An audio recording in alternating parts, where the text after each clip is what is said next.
418 centimeters in feet? First of all, we need to know the value of 1 centimeter in feet.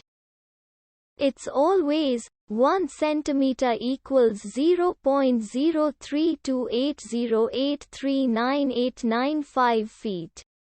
Now we have to multiply 0.03280839895 by 418. Therefore, 418 centimeters times 0.03280839895 feet equals 13.7139107611 feet.